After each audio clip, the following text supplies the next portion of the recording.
नमस्कार व्यूअर्स, आप सभी का स्वागत है एक बार फिर से रेडियो द्वारका में। और आज मेरे साथ फिर एक बार अमोघ लीला प्रभु हैं और हमारा जो प्रश्नों का सिलसिला है उसको जारी करते हैं। प्रभु जी, वासना और विकार से कैसे मुक्ति मिल सकती है? देखिए, वासना में जो विकार है, अगर इनको जीतना है तो इसके लिए बहुत ज़रूरी है, पहले बात तो इसको रिकॉग्नाइज करना चाहिए कि मेरे में वासनाएं हैं, मेरे में विकार है।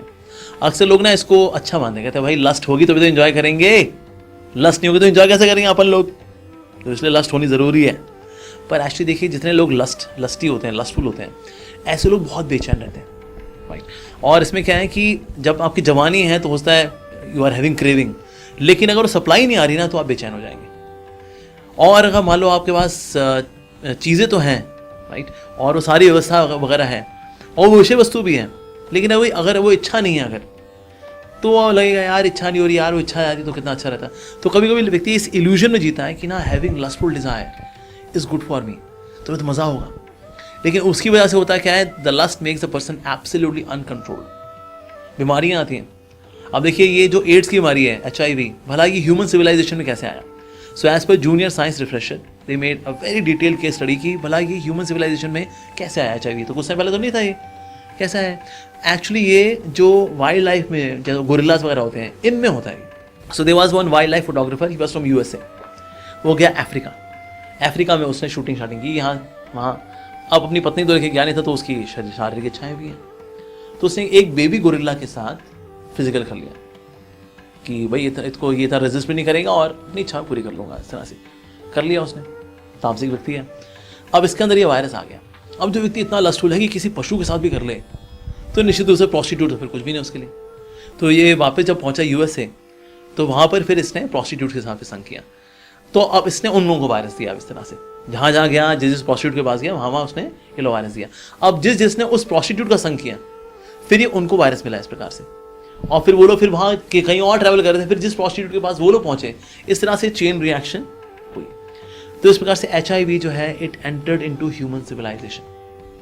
तो हम देखते हैं अगर कोई व्यक्ति लस्टफुल हो तो ऐसी बीमारियां आती हैं जीवन के अंदर। अरे माय गॉड। बल्कि आप देखिए, आज इम्पोर्टेंसी का एक बहुत बड़ा कारण है। आज इंडिया के अंदर 37% मेन आर फेसिंग इम्पोर्टेंसी। उसका कारण क्या है? उसका कारण है बीइंग ओवर लस्टफुल। अब वो चाहे किसी और के साथ करें या आर्टिफिशियली मैस्टरबेशन के रूप में करें, लेकिन अगर आप एक्सेसिवली ये लस्टफुल एक्टिविटीज़ में लगते हैं तो उसका परिणाम ये निकलता है कि यू बिकम एम्प्टीड। वो आपकी वाइटल एनर्जी है, सोचिए वो शक्ति जो किसी को जन्म दे सकती है, वो कितनी शक्ति होगी उसके अंदर।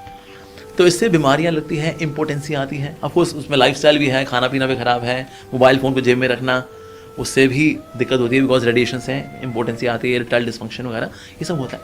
पर 37% man are facing this problem, ये विकारों की वजह से। तो पहली बात तो समझनी चाहिए कि लस्ट, ये विकार दिक्कतें देते हैं। ये समझेंगे फिर हम इसमें काम करना शुरू करेंगे। सो लस्ट को भला कैसे हम जीतें? LUST, लस्ट का जो रस्ट है, इससे बच निकलना मस्ट है। तो कैसे निकलेंगे भला ऐसे? So we can conquer lust by lust. कैसे? LUST, L for loud and clear chanting. भगवान का नाम लेना चाहिए ऊंचा ऊंचा बोल बोल करके, मन में नहीं, बोल बोल करके। क्योंकि जिस मन में बहुत विकार होते हैं ना, वहाँ से आप मन में नाम नहीं ले पाओगे, आपको बोल बोल के करना पड़ेगा। बोल बोल के करेंगे, फिर अभ्यास करते करते मानसिक जपा भी करेंगे। सो L for loud and clear chanting, वो करना चाहिए। प्रार्थना करनी चाहिए भगवान से, भगवान मैं से नहीं जी सकता, आपकी कृपा से मैं से जी सकता हूँ। तो ऐसी प्रार्थना करते हुए नाम लेना चाहिए। एंड देन L के बाद फिर यू फॉर अंडरस्टैंडिंग ऑफ सिद्धांत। यानी कि ना आप सिद्धांत यानी नॉलेज से जब दुनिया को देखते हैं तो फिर आप फंसते नहीं तो हमारे देखिए दो प्रकार चक्षु हैं, एक है चर्म चक्षु, एक है ज्ञान चक्षु। तो अगर मैं सिर्फ चर्म चक्षु से दुनिया को देखूंगा तो फंस जाऊंगा मैं।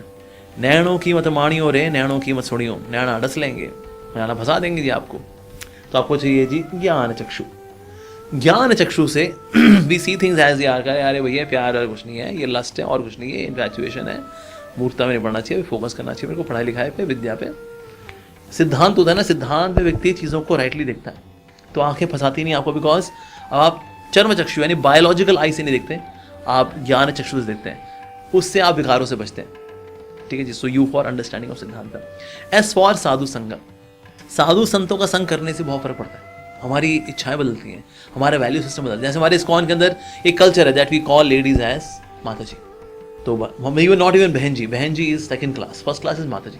भले वो कितनी सुंदर हो, बट वी कॉल माता जी। अदर देन वंस वाइफ, अपनी पत्नी को छोड़ के बाकी सबको माता जी ही पुकारना चाहिए।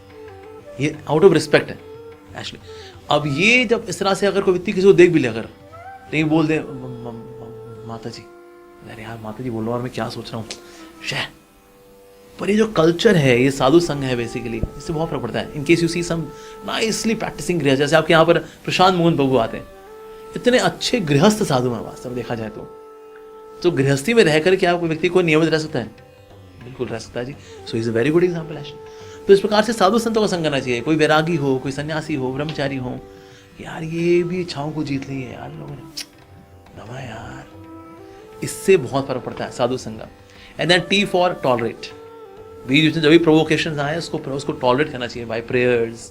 ये वहाँ तो आ रही है टेम्परेरी है, निकल जाएगी, ऐसा कुछ नहीं, हमेशा ये पागल बनती रहेगी, कुछ नहीं, लास्ट की मेरे को प्रोवोक कर रही है, I should tolerate for a higher cause, for a higher reason, I should tolerate. मैं गुरु को धोखा नहीं दे सकता इस तरह से, इसको एंटरटेन करके ना, इस तरह से टॉलरेट करते हैं ना। Then as we keep doing our seva, अपना काम करते रहते हैं, वो चला जाता है, वो एजिटेशन चली जाती है। तो इस तरह से टी फॉर टॉलरेट। तो लस्ट को जीतेंगे हम लस्ट से। L for loud and clear chanting, U for understanding Siddhanta, S for साधु संगा एंड T for tolerate। बहुत बहुत धन्यवाद प्रभु जी आपका। सो व्यूअर्स, आपने सुना किस तरह से आप वासनाओं और जो विकार हैं उन पे काबू कर सकते हैं। और अगर आपसे एक प्रार्थना करूंगा, ये कार्यक्रम अच्छा लगा हो तो इसे और लोगों के साथ भी साझा कीजिएगा, और आपके मन में भी कोई प्रश्न है तो कमेंट बॉक्स में ज़रूर लिखिएगा। और वैसे जो अमोघ लीला प्रभु के साथ हमारी सीरीज़ चल रही है उसकी पूरा प्लेलिस्ट का लिंक जो है वो डिस्क्रिप्शन बॉक्स में है, क्योंकि बहुत सारे आपके ऐसे प्रश्न होंगे जिनके उत्तर ऑलरेडी वहाँ पर आपको मिल जाएंगे। अब आपसे विदा लेते हैं, जुड़े रहें रेडियो द्वारका के साथ।